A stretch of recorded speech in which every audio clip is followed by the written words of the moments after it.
Shalom anak-anak yang terkasih, apa kabar hari ini? Ibu berharap anak-anak dalam keadaan sehat dan tetap semangat ya. Anak-anak, sebelum melakukan aktivitas belajar, marilah kita merenungkan firman Tuhan. Hari ini yang terambil dari Lukas 12 ayat 13 sampai 21. Demikian firman Tuhan.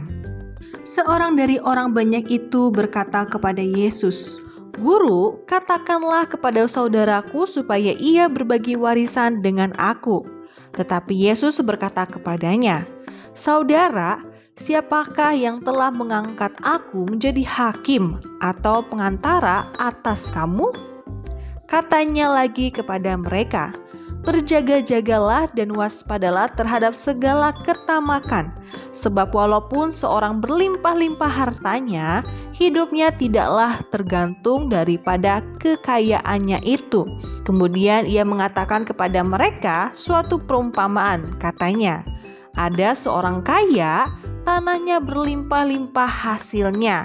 Ia bertanya dalam hatinya, 'Apakah yang harus aku perbuat? Sebab aku tidak mempunyai tempat di mana aku dapat menyimpan hasil tanahku.' Lalu katanya, 'Inilah yang akan aku perbuat.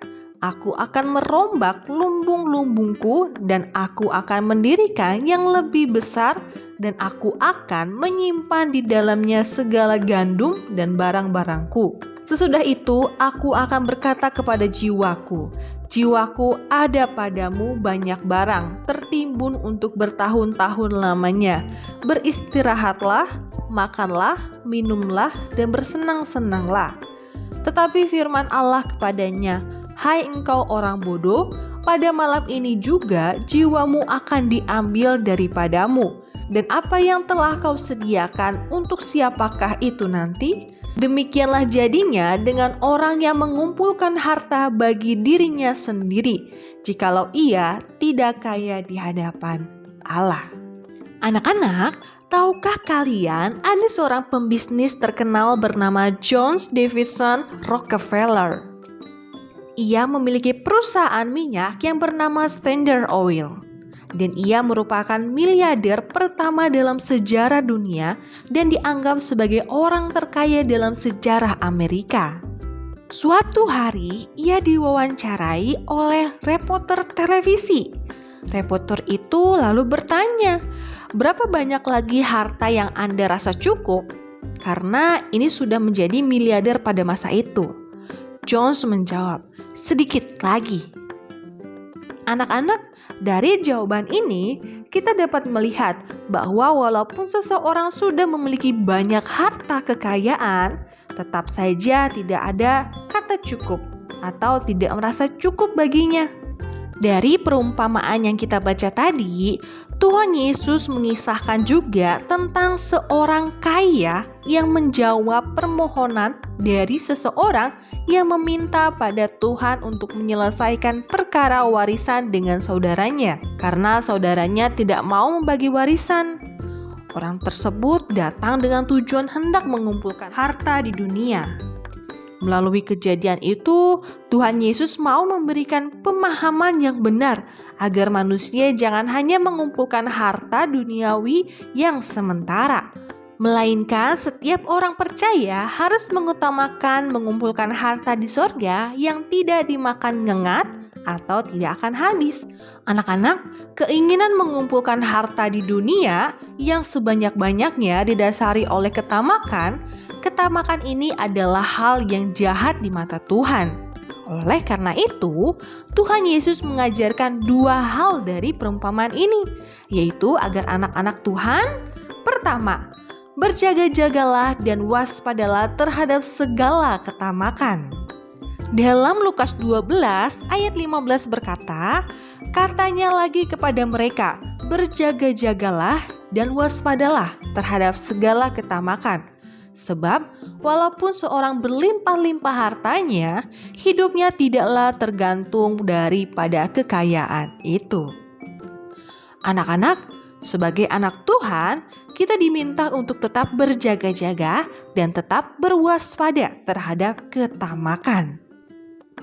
Ketamakan adalah keinginan untuk memiliki sebanyak mungkin harta di dunia ini.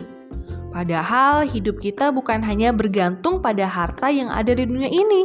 Kita sering memiliki banyak keinginan akan barang-barang yang dapat memuaskan keinginan atau kesenangan daging kita, seperti mainan, makanan, dan pakaian yang mahal. Keinginan itu bisa berubah menjadi ketamakan.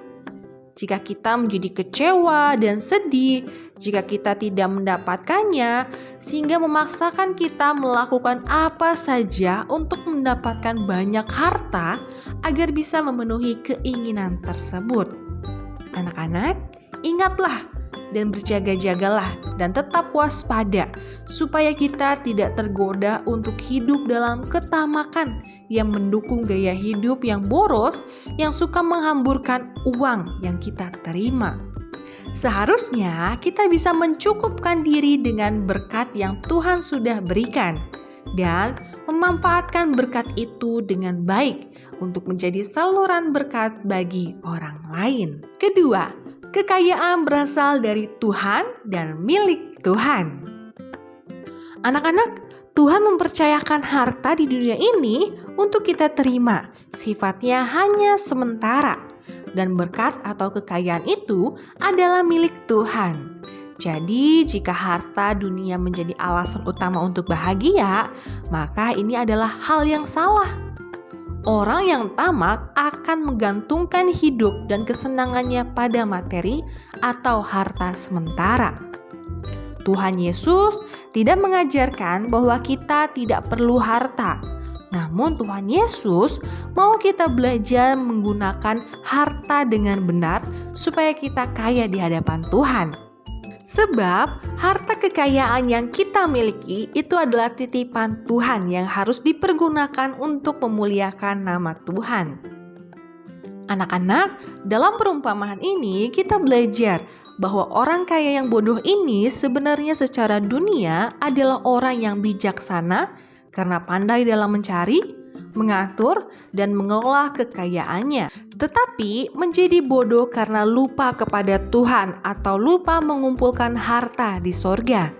Tuhan Yesus mengingatkan kepada kita bahwa harta kekayaan yang kita miliki tidak menjadi jaminan memperoleh kebahagiaan atau sukacita. Sebab sumber sukacita atau kebahagiaan sejati adalah Tuhan Yesus. Seperti tertulis dalam Matius 3 ayat 3 berkata, "Carilah dahulu kerajaan Allah dan kebenarannya, maka semuanya akan ditambahkan kepadamu."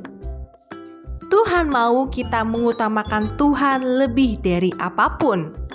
Anak-anak, jika Tuhan mempercayakan harta banyak bagi kita atau keluarga kita, bersyukurlah. Namun jangan pernah melupakan Tuhan. Apapun rencana dan harapan hidup kita, mari kita serahkanlah semuanya kepada Tuhan. Jangan pernah kita mengkhawatirkan akan hari esok, sebab Tuhan menyediakan apa yang kita butuhkan akan hari esok.